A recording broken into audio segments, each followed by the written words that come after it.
श्री स्वामी समर्थ. असाध्य आणि जुन्या रोगातून, शारीरिक व्याधीतून बरे करण्याचा प्रभावी उपाय म्हणजे धूमावती मंत्र. तुम्ही या मंत्राबद्दल ऐकले असेल किंवा तुम्ही स्वतः याचा उपाय करून बघितला असेल, पण तुम्हाला पाहिजे तसा फरक पडला नसेल तर नक्की हा व्हिडिओ पूर्ण बघा. आपल्या घरात एखादी व्यक्ती अशी असते जी खूप दिवसापासून आजारपणाला, शारीरिक व्याधीला कंटाळलेली असते. अनेक दवाखाने करून, अनेक प्रकारच्या औषधी घेऊन पण व्याधी ठीक होत नाही. अशा वेळेस आपण देवाकडे वळतो. ह्याचा अर्थ हा नाही की आपला विज्ञानावर, डॉक्टरांवर विश्वास नाही. डॉक्टर हे देवापेक्षा कमी नसतात, त्यामुळे त्यांच्या ज्ञानावर अविश्वास कधीच दाखवायचा नसतो.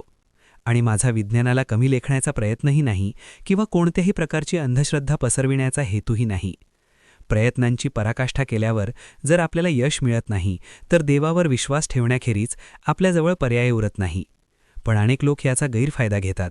देवाच्या नावावर आर्थिक, शारीरिक, मानसिक पिळवणूक करतात. ह्यामुळे श्रद्धेचे रूपांतर अंधश्रद्धेत होते. अशा लोकांना बळी पडू नका. श्रद्धेने जे काही करायचे आहे ते आपल्या घरी करा. तुमची श्रद्धा आणि विश्वास जे करू शकते ते कोणीच करू शकत नाही. त्यामुळे देवाच्या नावावर स्वतःची पिळवणूक थांबवा आणि विश्वास ठेवून स्वतः कोणताही पैसा खर्च न करता आपल्या घरीच उपाय करून पहा. विश्वासात खूप मोठी शक्ती असते. असो, मला सांगायचे एवढेच आहे की कोणत्याही वैद्यकीय उपचाराला पर्याय म्हणून आपण पूजा अर्चना, नामस्मरण, जप तप करायचा नसतो, तर त्याला आध्यात्मिक सपोर्ट म्हणून करायचे असते. चला, आता आपल्या मुख्य विषयाकडे वळू. स्वामी समर्थ नित्यसेवेच्या पुस्तकात धूमावती मंत्रसाधना दिलेली आहे, पण अनेक वेळा ती चुकीच्या पद्धतीने केल्या गेल्यामुळे त्याचा पाहिजे तसा फायदा होत नाही, असा अनेकांचा अनुभव आहे. कारण नियमात केल्याशिवाय साधनेचे फळ मिळत नाही. दीर्घ आजारातून बाहेर पडण्यासाठी अनेक जण धूमावती मंत्राने बनवलेले तीर्थ घेत असतील. ते बनवताना होणाऱ्या चुका आपल्या लक्षात येत नाही किंवा विधीपूर्वक आणि नियमात ते कसे बनवायचे हे माहीतच नसल्यामुळे ते तीर्थ प्रभावी होत नाही. यासाठी धूमावती देवी, धूमावती मंत्र, धूमावती कवचम, त्याचे नियम आणि विधी याची पूर्ण माहिती असायला हवी. सर्वप्रथम धूमावती देवी कोण, तंत्रशास्त्रात तिचे एवढे महत्त्व का, हे जाणून घेऊ. तुम्हाला माहीत असेल, आदिमाया शक्तीच्या म्हणजेच माता पार्वतीच्या वेगवेगळ्या 10 रूपांना दशमहाविद्या म्हटल्या जाते. त्यामध्ये 7वी महाविद्या ही धूमावती देवी आहे. म्हणजे धूमावती माता हे माता पार्वतीचेच एक विधवा स्वरूप आहे. आता हे स्वरूप विधवा कसे, तर ह्यामागे एक आख्यायिका आहे. एका पौराणिक कथेनुसार एकदा कैलासात असताना माता पार्वतीला प्रचंड भूक लागली होती. त्यावेळी महादेव ध्यानमग्न होते. भूक अनावर झाल्यामुळे पार्वतीने प्रत्यक्ष महादेवांनाच गिळून टाकले. महादेवांना गिळताच पार्वतीच्या शरीरातून धूर निघू लागला आणि तिचे स्वरूप अत्यंत भयानक व वृद्ध झाले. नंतर महादेवांच्या आज्ञेने त्यांना बाहेर काढले, पण महादेवांना गिळल्यामुळे त्यांना विधवा रूप प्राप्त झाले. म्हणूनच त्यांना धूमावती म्हणजेच धुरापासून उत्पन्न झालेली असे म्हटले जाते. हे मातेचे भयंकर स्वरूप असूनही यात खूप जास्त वात्सल्य असल्यामुळे साधनाने खूप लवकर प्रसन्न होऊन साधकाचे दुःख दूर करते. तंत्रशास्त्रात दशमहाविद्या खूप महत्त्वाच्या आहेत.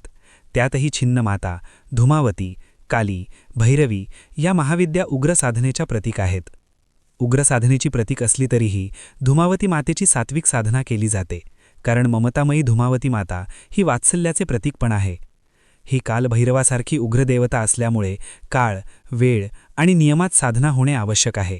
ह्यामुळेच अनेक जण चुकीच्या पद्धतीने तीर्थ करत असल्याने त्यांना त्याचा फायदा होताना दिसत नाही. आपल्या घरात दीर्घ आजाराने पीडित व्यक्तीसाठी नियमात धूमावतीचे तीर्थ कसे बनवायचे हे आता आपण जाणून घेऊ.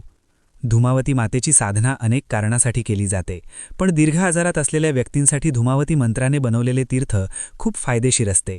त्यामुळे आपण फक्त ह्याच विषयावर जाणून घेणार आहोत. धूमावती मंत्राने तीर्थ बनवायचे नियम आहेत आणि ते नियमातच बनवल्या गेले पाहिजे असा दंडकही आहे. तंत्रसाधनेतील उग्र देवता असल्यामुळे दिवसा धूमावती मातेची साधना केली जात नाही. जर तुम्हाला धूमावती मंत्राचे तीर्थ बनवायचे आहे तर तुम्हाला सूर्यास्तानंतरची किंवा रात्रीची वेळ निवडावी लागेल. रात्री 8 नंतर साधना करणे सर्वोत्तम असते. धूमावती साधनेसाठी कोणताही दिवस निवडला जाऊ शकत नाही. यासाठी शनिवार या दिवशीची साधना खूप महत्त्वाची असते. म्हणून तीर्थ बनवायची सुरुवात शनिवार दिवशी झाली पाहिजे. तीर्थ बनवताना बसायचे आसन खूप महत्त्वाचे आहे. यासाठी काळ्या रंगाचे अथवा लोकरीचे घोंगडे आसन म्हणून वापरावे. ज्या दिवशी आपल्याला तीर्थ बनवायचे आहे त्या दिवशी सात्विक आहार किंवा एक वेळ उपवास महत्त्वाचा आहे. आणि आपण ज्या व्यक्तीसाठी हे तीर्थ बनवत आहे त्याच्या आरोग्यासाठी धूमावती मातेला वारंवार विनवणी करणे महत्त्वाचे आहे. हे महत्त्वाचे ह्यासाठी आहे की आपण त्या ऊर्जेशी जोडले जावे. दिवसभराचे चिंतन आणि मनन आपल्याला त्या ऊर्जेशी जोडत असते. ह्या दिवशी सकाळी काकबली अर्पण करणे महत्त्वाचे आहे. ह्यासाठी दही भात किंवा गोडपुरी एखाद्या कावळ्यासाठी काढून ठेवा. ह्यामागचे कारण म्हणजे तुमच्या घरात जो व्यक्ती आजारी आहे त्याच्या आजाराचा संबंध हा तुमच्या पूर्वजांशी असू शकतो आणि धुमावती देवी ही पूर्वजांशी संबंधित देवता आहे आणि तिचे वाहन कावळा आहे. त्यामुळे कावळ्याला नैवेद्य जरूर अर्पण करा. आता धुमावती मंत्राचे तीर्थ कसे बनवायचे हे जाणून घेऊ. आपण जिथेही पूजा करायला बसणार आहोत ती जागा स्वच्छ करून घ्या किंवा आपल्या देवघरात देवाकडे तोंड करून बसले तरी चालेल. सर्वात आधी तेलाचा दिवा लावा. तिळाचे तेल असेल तर फार उत्तम, नाहीतर तुम्ही साध्या तेलाचा दिवा पण लावू शकता. एका लहान तांब्याच्या पात्रात शुद्ध पाणी घ्या. त्यात चिमूटभर काळे तीळ टाका. शास्त्रात धुमावती देवीला काळे तीळ अत्यंत प्रिय आहे असे सांगितले गेले आहे. पाणी घेताना ते तांब्याच्या किंवा चांदीच्या पात्रातच घ्या. स्टील किंवा प्लास्टिकच्या पात्रात घेऊ नका. त्यानंतर ज्या व्यक्तीच्या आजारपणासाठी आपण तीर्थ बनवत आहे त्याचे मनातल्या मनात नाव घेऊन धुमावती मातेला विनंती करा. जसे, हे धुमावती माता, मी माझ्या आईच्या दीर्घ आजारातून बरे होण्यासाठी हे तीर्थ बनवत आहे. ह्या तीर्थाला शक्ती दे आणि माझ्या आईला लवकर बरे कर. अशी विनंती करून उजव्या हाताची मधली 3 बोटे म्हणजे अंगठा आणि करंगळी सोडून बाकी 3 बोटांनी पात्रातील पाण्याला स्पर्श करा आणि फक्त ओम धूम धूम धुमावती ठह ठह या मंत्राचा स्पष्ट उच्चारात 108 वेळा जप करा आणि जप करताना आजारी व्यक्तीचा चेहरा डोळ्यासमोर येत राहावा. जप झाल्यानंतर पात्रावर हात ठेवा आणि 3 वेळा महामृत्युंजय मंत्राचा जाप करा. हे आवश्यक ह्यासाठी आहे कारण धुमावती मंत्र हा एक उग्र मंत्र आहे. त्यावर महामृत्युंजय मंत्र सुरक्षा कवच म्हणून कार्य करतो. महामृत्युंजय मंत्र म्हटल्यानंतर पात्रावरील हात तसाच ठेवत धुमावती मातेला विनंती करा की हे माता ह्या पाण्याला औषध बनव आणि मग नमस्कार करून 2 ते 3 मिनिटं ध्यान करा आणि मग ते पाणी आजारी असलेल्या व्यक्तीला प्यायला द्या आणि थोडे पाणी जिथे जास्त दुखणे आहे तिथे लावा. अशाच पद्धतीने तुम्ही धुमावती मंत्राचे तीर्थ बनवायचे आहे.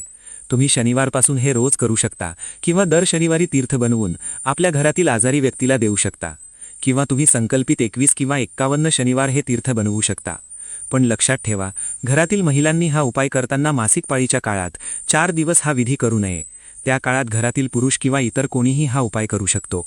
श्री स्वामी समर्थ नित्यसेवेच्या पुस्तकात धुमावती कवच आणि माला मंत्र दिलेला आहे. तो पण खूप प्रभावी मंत्र, पण त्यात म्हणताना खूपदा चुका होतात. त्यामुळे तीर्थ प्रभावी बनत नाही आणि त्यातून निराशा येते.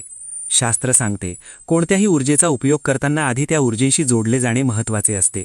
त्यामुळे काळ, वेळ, नियम हे खूप महत्त्वाचे असतात. तुम्हाला हा व्हिडिओ आवडला का? आवडला असेल तर नक्की कमेंट करा आणि ह्यासंबंधी तुमच्या मनात काही शंका असतील तर नक्की विचारा. श्री स्वामी समर्थ.